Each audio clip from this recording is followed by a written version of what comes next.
درویش تھے دلی کے، بہت سارے لوگ مرید تھے، ایک بڑا خدمت گزار مرید تھا، مزدوری کرتا تھا، غریب تھا، تو 6 بیٹیاں تھیں اس کی۔ حضرت صاحب کے پاس روز آ کے کہتا حضور بچیوں کے لیے دعا کرے، اللہ کوئی اسباب پیدا کر دے، ایک بچی کی شادی کا خرچہ 1000 دینار ہے اور میں غریب ہوں۔ حضرت صاحب دعا کر دیتے۔ خانقاہ شریف کے تھوڑے ہی فاصلے پر حضرت جہاں بیٹھ کے مریدوں کی تربیت کرتے تھے، اس سے تھوڑا ہی فاصلے پر نا ایک عیسائی رہتا تھا، بڑا مالدار تھا، بڑی سارے اونٹ، گائیں، بھیڑ، بکریاں رکھی ہوئی تھی، اور حضرت شرف الدین رحمت اللہ علیہ کی بڑی مخالفت کرتا تھا۔ اور یہ جو آپ کا غریب مرید تھا، یہ اس کا پڑوسی تھا، ایک دن بلا کے نا ان کو کہنے لگا کہ تو کدھر جا کے جو ہے وہ ٹکرے مار رہا ہے، وہاں سے کچھ نہیں ملنے والا، وہ تجھے کیا دیں گے جن کی خانقاہ خود چندے پہ چلتی ہے، مدرسہ چندے پہ چلتا ہے، مسجد چندے پہ چلتی ہے، تیری بیٹی کا معاملہ کہاں حل ہوگا؟ تو اس درویش نے کہا کہ تو میرے پیر کو نہیں جانتا، تو اجے میرا محبوب نہیں ڈٹھا، تو پتہ نہیں نا، تو اس رستے کا مسافر نہیں، تو نہیں جانتا، ان کا بس چلے نا تو وہ ہر قیمت میں میری بیٹیوں کی شادی کرا دے۔ اب وہ عیسائی تھا، کہنے لگا اچھا چلو ٹھیک ہے، اگر اتنی بات ہے نا تو جاؤ ان سے جا کے کہہ دو کہ 6 سال کے لیے میرے ساتھ معاہدہ کر لیں، وہ میرے جانوروں کو چارہ ڈال دیا کرے، 6 سال ڈیوٹی کرے، میں 6000 دینار دے دیتا ہوں۔ وہ میرے ساتھ 6 سال میرے جانوروں کو چارہ ڈالے رکھتے ہیں نا، اب چارہ ڈالنے کے لیے ایڈوانس پیسے دے کے، اب تو لوگ انہیں بھی غلام ہی بنا لیتے ہیں، بڑی تھوڑی تنخواہ دیتے ہیں، ظلم کرتے ہیں، پورا معاوضہ نہیں دیتے۔ حضرت شیخ شرف الدین کے بارے میں وہ کہنے لگا جو اپنے پیر سے جا کے کہہ کہ میرے جانوروں کو 6 سال چارہ ڈالے، میں 6000 دے دیتا ہوں، تو جو کہتا ہے ہر قیمت پہ جانے کو تیار ہے۔ اس نے جب یہ بات کی تو مرید نے ناراض ہو گیا، وہ لڑائی ہو گئی، گربان پکڑ لیا، جھگڑا ہوا، بات بڑی دور گئی۔ اس طرح کی بات کرتا میرے حضرت کے بارے میں، تیرے جیسے کئی میں وہاں کام پہ رکھا دوں۔ جب وہ بڑی بحث ہوئی، بات محلے میں، علاقے میں پھیل گئی، دنیا نے سن لی، تو شیخ شرف الدین تک بھی پہنچ گئی۔ اس طرح جھگڑا ہوا ہے، لوگ سو گئے عشاء کی نماز کے بعد۔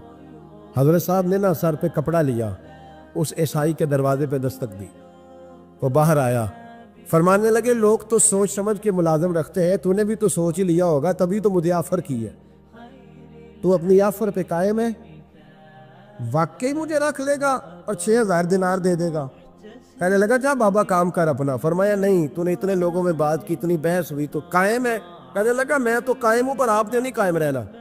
فرمایا میں سوچ سمجھ کے آیا ہوں۔ اس نے کہا آپ ڈیوٹی کریں کہ بھینسوں کو چارہ ڈالیں گے؟ فرمایا ایک شرط، بس جب اذان ہو جائے نا تو مجھے رب کی نماز پڑھنے کی اجازت دے دینا، باقی صبح و شام جو تو کہے گا۔ اگر اس غریب کی بیٹیاں بیائی جائیں تو مجھے اور کیا چاہیے، اس کی 6 بیٹیوں کا بوجھ ہے اس کے سر پہ، تو مجھے رکھ لے۔ اللہ اکبر۔ وہ کہنے لگا چلے پہ میرے ساتھ خط بندگی کر لے، آج کل ہم اسٹام کرتے ہیں، اس زمانے میں خط بندگی ہوتا تھا، غلامی کا خط، قاضی شہر کے پاس، یعنی اس کا خیال تھا کہ چلو اسٹام کی بات کروں گا تو بھاگ جائیں گے۔ فرمایا چل میں تیار ہوں۔ قاضی تک گئے، طے ہو گیا، 6000 دینار دے دیے۔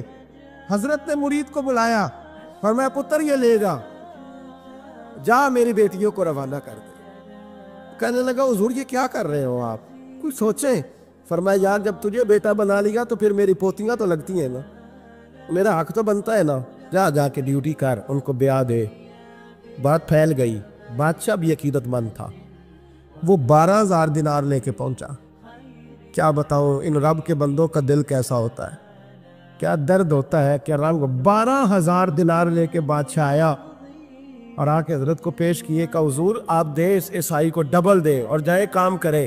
آپ فرمانے لگے تو پیسے دے، شرطیں نہ لگا، میرا جہاں دل کرے گا میں خرچ کروں گا، مجھے تو مزہ ہی اب آنے لگا ہے، ابھی تو لطف آ رہا ہے، ابھی تو ذائقہ آیا ہے کچھ کرنے کا، پیسے دینے یا تو دے، پابندی نہ لگا، جہاں میرا دل کرے گا میں۔ اس نے کہا حضور ٹھیک ہے رکھ لے۔ حضرت نے فجر مسجد میں پڑھی، جیب میں 12000 دینار تھے، اعلان فرمایا بھی کسی اور کی بیٹی بھی بیٹھی ہے تو پیسے میرے پاس ہے۔ وہ 12000 دینار بھی بانٹ دیا، اور 12000 دینار بانٹ کے نا تو پھر چلے گئے کھیت میں چارہ کاٹنے۔ اس عیسائی کو کسی نے بتلایا کہ ان کے پاس تو 12000 آیا ہے، پر تجھ سے جان نہیں چھڑائی انہوں نے، کہ وعدہ یہ ہوا تھا کہ 6 دیں گے تو جائیں گے، جب تک دیں گے نہیں تیرے گھر میں کام کریں گے۔ وہ نا چارہ کاٹ رہے تھے، حضرت صاحب تو وہاں پہنچ گیا، دور جا کے کھڑا ہو گیا، کہنے لگا بابا پہلے تو میں نے مسلمانوں کے اخلاق سنے تھے، اب تو میں نے دیکھ بھی لیے۔ اور یہ بتا جب 12,000 آیا تھا تو جان کیوں نہیں چھڑائی؟ تو حضرت چارہ کاٹتے کاٹتے رو پڑے، فرمانے لگے تو نہیں نہ جانتا یہ بیٹیاں سانجھی ہوتی ہیں، پتہ نہیں نا؟ میرے رسول پاک نے تو حاتم تائی کی بیٹی کے سر پہ کپڑا رکھ کے کہا تھا بیٹیاں برابر ہوتی ہیں، تو یہ نہیں پتا جب اس کی 6 بیٹیوں کی شادی ہوئی ہے میرے اندر روحانیت کتنی بڑی ہے۔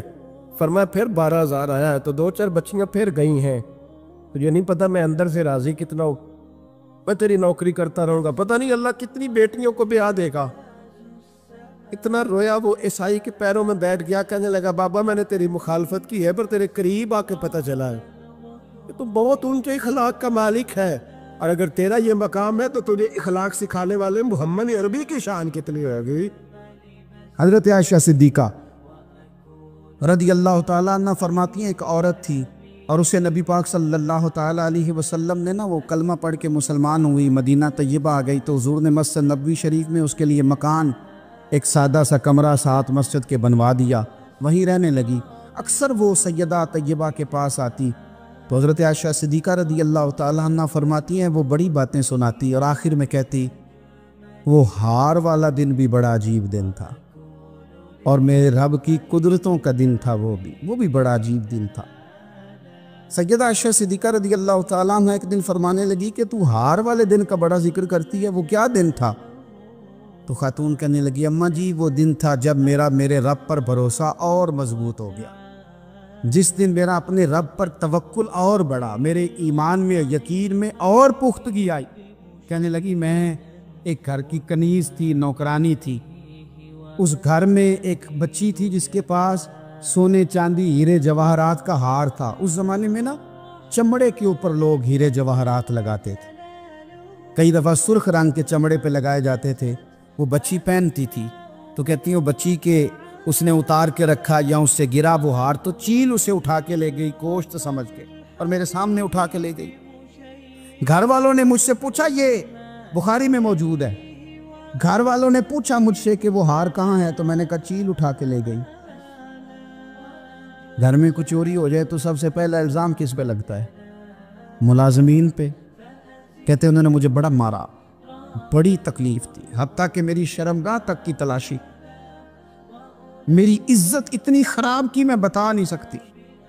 میں نے اپنی زندگی میں ایک واقعہ دیکھا، ایک امیر گھر میں چوری ہو گئی، ملازم کو اتنا مارا کہ وہ چارپائی پہ پڑ گیا، پولیس والوں سے اتنی مار پروائی گئی کہ وہ بیچارہ چارپائی پہ پڑ گیا، اور پھر وہ اتنا بیمار ہوا کچھ دنوں کے بعد پتہ چل گیا کہ چور تو اپنا بیٹا ہے ان کا، پھر اس کا انتقال ہو گیا۔ اب وہ سیٹھ صاحب اور گھر والے آ کے مرنے والے کے کان میں معافی مانگ رہے ہیں، کان میں۔ تو میں نے ان سے پھر کہا تھا کہ یہ تو اب چلا گیا ہے، تمہارا زور چلتا تھا نا تو تم نے قانون خریدا اور تم نے اسے جتنا ہو سکا تم نے اسے مار پڑوائی، تمہارے پاس جو عدالتیں تھیں تم نے وہاں کارروائی کی، اب ایک عدالت قیامت کے دن لگے گی۔ یہ کمزور تھا نا، کچھ کر نہیں سکا۔ میرے نبی پاک صلی اللہ علیہ وسلم نے فرمایا سن لو، اگر سینگ والی بکری نے بغیر سینگ والی بکری کو تکلیف دی ہوگی نا تو قیامت کے دن اسے بھی بدلہ دینا پڑے گا کہ تیرے پاس سینگ تھے اور تو نے اسے مارا تھا۔ وہ خاتون عرض کرتی ہے سیدہ عائشہ کی خدمت میں کہ مجھے بڑا مارا، مجھے تکلیف دی، میں کہہ رہی تھی کہ میرے سامنے چیل لے گئی ہے پر وہ نہیں مان رہے تھے، اماں جی انہوں نے مجھے بڑا مارا۔ حضرت عائشہ صدیقہ کہتی ہیں پھر کیا ہوا؟ کہنے لگی اماں جی جب کوئی میرا مددگار نہ رہا، مجھے تکلیف دے رہے تھے، رسوا کر رہے تھے، تو میں نے اپنے رب سے مدد چاہی، میرے رب کی طرف میں نے توجہ کی، میں نے کہا مالک اب تو ہی میرا مددگار ہے۔ کہتی ہے وہ مجھے مار رہے تھے تو وہ چیل جو ہار لے گئی تھی وہی لے کے واپس آ گئی، اور ہمارے سروں کے قریب لا کے اس نے جب اس ہار کو پھینکا وہ مجھے چھوڑ کے سائیڈ پہ ہوئے، وہ میری بے گناہی جان گئے، لیکن آپ کو بتاؤں اس دن سے میرا اپنے رب پر یقین اور بڑھ گیا۔ مجھے سمجھ آ گئی کہ جب انسان پورا ٹوٹ جاتا ہے اور جب کوئی چاروں جانب اس کا مددگار نہیں ہوتا تو رب تو ہوتا ہے نا، اللہ تو اس کا مددگار ہوتا ہے نا، وہ تو پھر اپنے اس بندے کی مدد کرتا ہے نا، پھر وہ تو توانائی دیتا ہے نا، وہ تنہا نہیں چھوڑتا، وہ تو آنسوؤں والوں کے آنسوؤں پہ بڑا کرم فرماتا ہے، وہ تو قسم پرسی میں آ جاتا ہے، اس کی رحمت بڑھ کے استقبال کر لیتے۔ پہ سیدہ عائشہ صدیقہ کہتی ہیں زمانہ سو جاتا اور میرے رسول مصلی بچھا کے کھڑے ہو جاتے، او یار کھیتی باڑی کر کے نہیں، محنت مزدوری کر کے نہیں۔ جناب عائشہ کہتی ہیں میں یہ بھی دیکھتی کہ حضور ایک آیت شروع کرتے تو ساری رات اسی کو پڑھتے، اور میری نظر جاتی تو قدم مبارک پہ ورم آ جاتا۔ یار نماز پڑھ پڑھ کے، اتنی مشقت کر کے، اتنی جد و جہد کر کے ورم آ گیا، یا رسول اللہ اتنی محنت کیوں کرتے ہو؟ فرمایا افلا اکون عبدا شکورا، کیا میں اپنے رب کا شکر گزار بندہ نہ بنوں؟ صحابہ کا ذوق عبادتوں کا، ریاضتوں کا، تلاوتوں کا، طبیعت ہے ان کی، وہ ایک دوسرے کو، حضرت مولا علی شیر خدا کرم اللہ تعالیٰ وجہ الکریم کے زمانے میں روم کے بادشاہ نے کہا یار یہ مسلمانوں کا پتہ تو کرو، یہ آخر کیوں اتنے زیادہ مجاہد ہیں؟ اس زمانے میں جاسوس بھیجنے کا مزاج تھا، اب تو جاسوس پکڑا جاتا ہے، اب تو جاسوس، اور جاسوسی کا شوق ویسے آج بھی ہے۔ عرض کروں تھوڑی سی بات اس عنوان سے، پتہ کیا ہمارا مسئلہ ہے؟ ہم جہاں جاتے ہیں نا وہاں تھوڑی خوشبو سونگنے کی کوشش کرتے ہیں، وہ کیا ہے تو یہ کیا ہے تو ادھر کیا ہے تو تھوڑا سا۔ نبی پاک علیہ السلام نے فرمایا جاسوسی نہ کرنا ورنہ تم بندوں کو خراب کر دو گے، اور فرمایا اس طرح نہ ہو کہ تم کسی کے اب کھول نہ نکلو تو تمہارے پہلے کھول جائیں۔ یہ جو ذوق ہے نا یہ ختم کریں، چھوڑیں، مطلب آپ کس چکر میں پڑے ہوئے ہیں؟ اتنی زیادہ توجہ کرنے کی کیا ضرورت؟ اپنے کام سے کام رکھیں، اس میں بندہ تھوڑا سا نا آسان رہتا ہے۔ یہ جو بہت زیادہ ٹٹولنے والے لوگ ہوتے ہیں نا وہ بیچارے پھر عمر ٹٹولتے ہی گزار دیتے ہیں، اس لیے کہ مزاج ہی بہت پکا ہے، بوری کا منہ کھول کے اندر تک ہاتھ ڈالنا، تو پھر کئی دفعہ سامنے سے بچھو بھی لڑ جاتا ہے، خرابی ہوتی ہے۔ تو جاسوسی کی جاتی تھی، اس نے بھی جاسوس بھیجے، کیونکہ قبیلوں کے لوگ تھے، کچھ مسلم کچھ کافر، پہچانے نہیں جاتے تھے لوگ، تو کچھ لوگ اس نے بھیجے، انہوں نے آ کے نا تحقیق کی،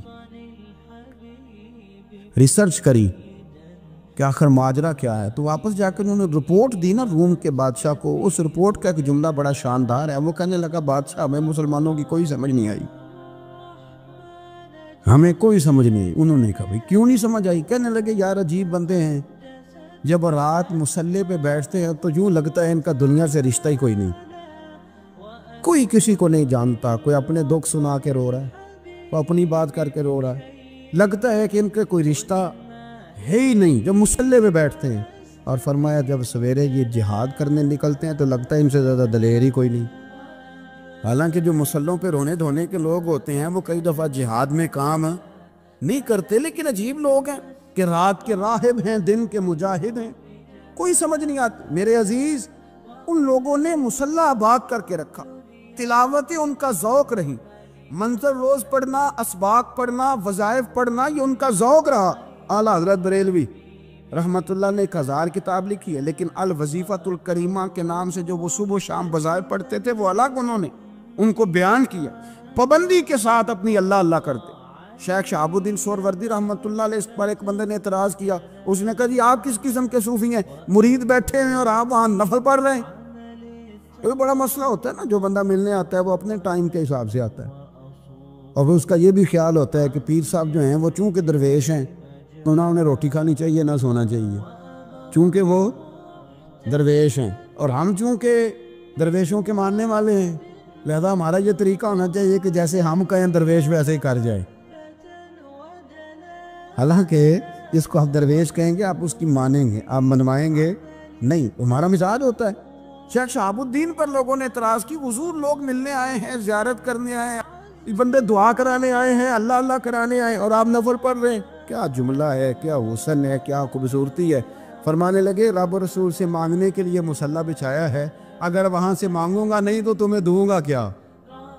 پہلے مجھے کچھ لے تو لینے دو، اگر میرے پلے کچھ ہے ہوگی تو آگے دوں گا نا، تو میں مانگنے گیا تھا کہ یا اللہ دے تیرے بندے لینے آئے دے، تو میں کچھ لوں گا تو آگے دوں گا نا۔ لیکن ہمارا یہ سٹیٹس، یہ مزاج، یہ شعور نہیں ہے۔ گپیں، کہانیاں، داستانیں، گفتگو، خطابت، واز، کیا بات، لیکن اگر کچھ کرنے کا کام ہو تو وہ نہیں ہم سے ہوتا۔ میرے نبی کریم علیہ الصلوۃ والسلام نے مصلی سے دل لگانے کا درس دیا، حضور نے توجہ دلائی. صحابہ اس ذوق کے حامل لوگ تھے. وہ کوشش کرتے تھے. جناب صدیق اکبر رضی اللہ تعالیٰ عنہ کا عبادت کا مزاج ہمیشہ قائم رہا. حضرت عمر فاروق ساری رات اللہ کے حضور کھڑے رہے. حضرت عثمان غنی رضی اللہ تعالیٰ عنہ عشاء کی نماز پڑھ کے 2 رکعتوں کی نیت باندھتے تھے. 15 سپارے پہلی رکعت میں پڑھ دیتے اور 15 سپارے قرآن مجید کے دوسری رکعت میں پڑھ دیتے تھے. آپ نے نا حضرت عمر فاروق کے وصال کے بعد ان کی ایک بیوہ سے نکاح کیا. حضرت عثمان غنی نے نکاح کیا. وہ خاتون آپ کے نکاح میں آئیں تو عرض کرنے لگی امیر المومنین میرے لیے اعزاز تو بہت ہے کہ میں امیر المومنین کی بیوہ تھی تو امیر المومنین کی منکوحہ ہو گئی ہوں، لیکن حضور نہ تو میں جوان ہوں کہ میرے اندر رغبت ہوتی اور نہ میں اب اس قابل ہوں کہ کوئی خدمت کر سکوں. میرے ساتھ نکاح کی وجہ کیا بنی؟ تو عثمان غنی رو پڑے. فرمانے لگے میں نے عمر فاروق کو مسجد میں اپنے رب سے ڈرتے ہوئے دیکھا، میں نے اسے روتے ہوئے دیکھا ہے، عدل کرتے دیکھا ہے، انصاف کرتے دیکھا ہے، امت کی خیر خواہی کرتے دیکھا. تمہارے ساتھ نکاح اس لیے کیا ہے کہ تم مجھے یہ بتاؤ کہ عمر فاروق گھر کے اندر اپنے رب کو کیسے راضی کرتے، گھر کے اندر کیسے راضی کرتے تھے. وہ طریقے بتلاؤ، تم بتاتی جانا اور میں بھی اسی طرح گھر میں عبادت کروں. میرے رسول کریم علیہ السلام نے ارشاد فرمایا. حضور فرمانے لگے جس گھر میں اللہ کا ذکر ہوتا ہے وہ گھر زندوں کا ہے، اور جس گھر میں رب کریم کا ذکر نہیں ہوتا وہ گھر زندوں کا نہیں ہے. گھر نا ہم نا کتابوں میں پڑھتے ہیں کہ ایک بزرگ کہتے ہیں، حضرت فضیل بن عیاض کہتے ہیں کہ میں ایک گلی سے گزر رہا تھا تو گھر کے اندر کسی قاری صاحب نے قرآن کی آیت پڑھ دی ولی من خاف مقام ربہ جنتان. میں تو میرے کانوں سے ٹکرائی تو اللہ نے میری کایا ہی پلٹ دی. میں توبہ کر گیا. اب گھر کے اندر سے آواز آئے تو صحیح نہ تلاوت کی، پر اندر سے آواز آتی نہیں. یا ڈیک بجنے کی آواز آتی ہے، یا ٹی وی چلنے کی آواز آتی ہے، یا دھوم مچانے کی آواز آتی. عبادت کا وہ جو خاص شوق تھا، وہ جو حسن تھا، وہ جو توانائی تھی، وہ جو بات تھی. ایک جگہ پہ ہم بیٹھے تھے تو وہاں ایک صاحب آئے اور انہوں نے آتے ہی کہا کہ مہربانی کریں ذرا مجھے مصلی دے دیں، میرے نہ کچھ نفل رہ گئے. تو میں نے وضو کر لیا تو کوئی مصلی مل جائے. مصلی انہیں دے دیا گیا. وہ مصلی لے کے چلے گئے تو پیچھے ایک صاحب نے تبصرہ کیا کہ انہوں نے کتنا ریاکار بندہ ہے، لوگوں کو دکھا رہا ہے کہ میں نفل پڑھتا ہوں. ہے کوئی بات کرنے والی؟ میں نے اسے کہا تو مہربانی کرنا اس طرح کی ریاکاری تو بھی کر، پکڑ مصلی اور جا تو بھی تھوڑی ریاکاری کر کے آ. اٹھ ذرا شکر کر، کوئی یہ ریاکار بھی ملا ہے، کوئی نفل پڑھ کے ریاکاری کر رہا ہے. اللہ کا میں کہتا ہوں کو پڑھے تو صحیح نہ. یہ کوئی دور ہے نفل پڑھنے کا؟ اس میں تو لوگوں کا مزاج ہی نہیں، طبیعت ہی نہیں. میں نے کہا چل مہربانی کر یہ لے مصلی اور تو بھی جا تھوڑی سی یا کاریا ریاکاری کرو تو صحیح نا. مزاج ہی نہیں، ذوق. جمعے کی نماز پڑھ کے یوں دنیا بھاگتی ہے، او ہو پتہ نہیں کون سی پیچھے آگ تھی جو بجھائی جائے گی. اور آج تک لوگ مسئلہ پوچھ رہے ہیں کہ جمعے کی بعد والی سنتیں کتنی ہوتی ہیں. میں نے کہا کتنے سال ہو گئے جمعہ پڑھتے، کتنے سال ہو گئے، ابھی تک سنتوں کا نہیں پتہ. ابھی تک نہیں علم کے پہلے کتنی رکھتے ہیں اور بعد میں کتنی رکھتے ہیں. فجر کی سنتیں کب پڑھنی چاہیے؟ سنو فجر کی سنتوں کے بارے میں. میرے رسول کریم سید عالم صلی اللہ تعالیٰ علیہ وسلم سے ایک صحابی نے پوچھا تھا حضور میری فجر کی سنتیں رہ گئیں یا رہ جاتی ہیں تو حکم کیا ہے؟ کیا انداز ہے حضور کا. بخاری مسلم کے لفظ سنو. حضور سید عالم صلی اللہ علیہ وسلم فرمانے لگے. اس نے کیا پوچھا تھا؟ حضور جواب کیا دیتے ہیں؟ فرمایا فجر کی سنتیں کبھی نہ چھوڑنا، فجر کی پہلی 2 سنتیں کبھی نہ چھوڑنا. یا رسول اللہ صلی اللہ تعالیٰ علیہ وسلم میری رہ گئی ہیں، رہ جاتی ہیں. فرمایا فجر کی 2 سنتیں نہ چھوڑنا. فرمایا فجر کی پہلی 2 سنتیں مجھے دنیا اور دنیا کے اندر جو کچھ ہے وہ سب سے زیادہ پیاری ہے. فجر کی 2 سنتیں دنیا اور دنیا میں جو کچھ ہیں مجھے وہ سب سے زیادہ پیاری ہیں. اس لیے فجر کی سنتیں نہ چھوڑنا. اپنا ذوق، اپنی طبیعت ہم نے نا ذوق غلط بنا لیا ہے. اگر 20 بندے کہہ بھی دیں گے تو نے بڑی شاندار تلاوت کیا تو کیا اس سے بنے گا؟ 100 بندہ کہہ بھی دے تیری کیا بات ہے، کیا بات ہے نعت خاں کی، کیا بات ہے علامہ صاحب کی، پیر صاحب کی، پیر مہر علی شاہ صاحب رحمۃ اللہ علیہ. آپ تشریف فرما تھے تو آپ کے ایک ہی بیٹے بابو جی جن کو کہا جاتا ہے، جس دن صاحبزادے پیدا ہوئے تو خادم نہ وہاں سے نکلا ان لوگوں کے شوق اور طرح کے تھے نا، تو ان کی توجہ بھی اپنے شوق کی طرف رہتی. تو خادم نکلا اندر سے، پیر صاحب مبارک ہو، پیر صاحب مبارک ہو، پیر صاحب مبارک ہو، پیر صاحب مبارک ہو، شور کر رہا ہے. تو پیر صاحب کو وجد ہو گیا، اللہ اکبر اللہ اکبر اللہ. وہ کیا ہوا؟ کس بات کی مبارک دے رہے ہو؟ عرض کی حضور اللہ نے بیٹا دیے. تو آپ فرمانے لگے اچھا حضور آپ کیا ہوا، آپ تو پریشان ہو گئے. فرمانے لگے جب تو نے 3 دفعہ کہا نا مہر علی کو مبارک ہو، تو میں سمجھا تھا شاید تجھے کسی نے بتا دیا ہے کہ مہر علی سے اللہ راضی ہوگی. میں سمجھا تھا کہ شاید تو یہ خبر لے کے آیا ہے کہ کسی نے بتایا ہے کہ مجھے آج خبر ملی ہے کہ مہر علی سے رب اچھا پتر ہوا ہے. الحمدللہ اللہ کا شکر ہے، پر میرے لیے مبارک کا دن وہ ہوگا جب میرا رب کہے گا کہ میں مہر علی سے راضی ہوں. میرے محبوب کہیں گے کہ میں مہر علی سے. آپ بات کو سمجھیں، شوق ہی کسی اور طرف تھا، دل ہی کہیں اور لگا ہوا تھا، طبیعت ہی کہیں اور مائل تھی. کوئی وظیفہ پوچھتے تھے تو پڑھتے تھے وہ لوگ، کچھ اللہ اللہ انہیں بتائی جاتی تھی تو کرنے کا ذوق رکھتے تھے، طبیعت تھی، قائل تھے. حضرت ربیع کہتے ہیں میں بڑی دور سے سفر کر کے گیا حضرت اویس کرنی سے ملنی، بڑی دور سے. اور جب میں پہنچا تو فجر کا وقت تھا. تو حضرت اویس کرنی کو میں نے پا لیا. تو وہ نماز پڑھ کے نا قرآن شریف لے کے بیٹھ گئے. فرماتے اشراق چاشت کا وقت ہوا تو نفلوں کی نیت باندھ لی. محدث ابن الجوزی نے لکھا ہے، فرماتے ہیں پھر جب زوال کا وقت ہوا تو مسجد میں جھاڑو دینے لگ گئے. زور کی نماز پڑھ کے تو عصر کی تیاری تک وہ مسجد میں بیٹھے رہے. اور میرے نبی پاک علیہ السلام نے فرمایا جو نماز کے انتظار میں بیٹھا ہو وہ نماز ہی میں ہے، وہ نماز ہی میں ہے. فرمایا میری دنیا میری امت کی جو رہبانیت ہے نا وہ اتنی ہے کہ نماز کا انتظار کرے. اذان کے بعد نماز کا یہ راہب ہے، یہ اس وقت چھوڑ کے بیٹھے ہیں سارا کچھ. فرماتے ہیں عصر تک انہوں نے اللہ اللہ کی، پھر مغرب تک کی، عشاء کی نماز ہوئی تو نماز پڑھی تو وہ تھک گئے. اب مجھے وہ فارغ ہوا مصلی چھوڑے تو میں ملاقات کروں نا. کہ آپ حیران نہ ہو کہ اتنی دیر بندہ کیسے اللہ اللہ کر، ہم نے کی نہیں نا اس لیے ہم پریشان ہیں. جو عادی ہوتے ہیں وہ کر بھی لیتے ہیں. وہ یہ کام میری بات کی سمجھ آ رہی ہے؟ جب جاتے ہو کسی دفتر میں تو 8 گھنٹے کھڑے رہ لیتے ہو نا، مجبوری ہوتی ہے تو کھڑے رہا جا سکتا ہے. پاسپورٹ کے دفتر بولیے، امیگریشن کی لائنوں میں، اور میں نے تو ایمبیسیوں میں بندے 12 گھنٹے پہلے جا کے کھڑے دیکھے، رہ لیتے ہیں کھڑے. تو اگر ان کاموں کے لیے رہا جاتا ہے تو اللہ رسول کے لیے بھی کھڑے رہا جا سکتا. تو فرمانے لگے کہ جب عشاء کی نماز کے بعد آخر انسان تھے، تھک گئے، نیند کا غلبہ ہوا تو تھوڑی ایسے آنکھ بند ہوئی تو کھلی تو رونے لگے. حضرت اب ایسے کرنی رو کے کہنے لگے مالک مجھے غافل تو نہ کر، کبھی میں نے کیا بھی کچھ نہیں، دن ختم ہو گیا، کوئی نفل نہیں، کوئی اللہ اللہ نہیں، اللہ مجھے غافل نہ کر، میری مدد فرما. فرماتے ہیں جب وہ روئے تو میرے ساتھ جو شخص تھا میں نے کہا اٹھو چلیں. کہنے لگا حضور ملا نہیں. فرمایا جو میں لینے آیا تھا وہ مجھے مل گیا، جو میں ان سے سیکھنے آیا تھا وہ مجھے نصیب ہو گیا، اب اور میں نے کیا لینا، ختم ہو گئی بات، اٹھو چلیں.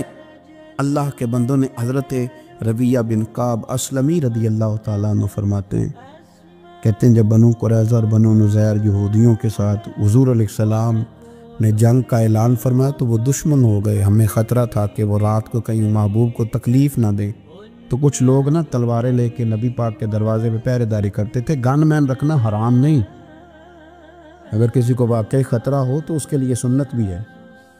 حضرت علی المرتضیٰ تلوار لے کے حضور کے گھر کا پہرا دیتے تھے.